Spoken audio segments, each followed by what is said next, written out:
So when you step back and you bring all of your years of knowledge and look at the economy in general, how pessimistic are you about the shape it is in?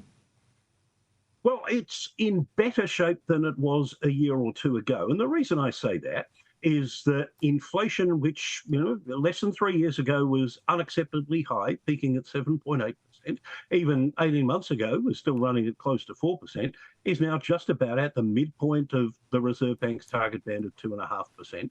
We've done that with a very small increase in the unemployment rate of less than a percentage point.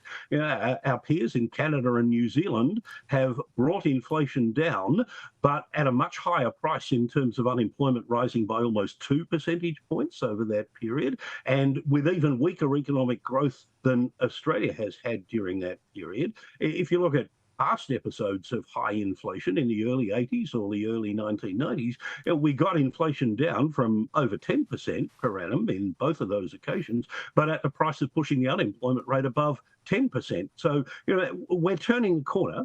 Growth is slow. The biggest challenge I think we face at the moment is, as this summit this week, this roundtable this week was seeking to address, is our pretty appalling record on productivity growth, which is, every galah in the pet shop says is the only sustainable source of improvements in national and individual living standards over long periods of time.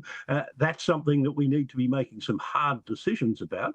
This week's roundtable perhaps will speed up making some relatively small decisions on things that have been around for a long time, like red tape surrounding the building industry and the recognition of occupational licensing across different state borders and so forth. If that can be sped up, they're small steps, but they're steps in the right direction.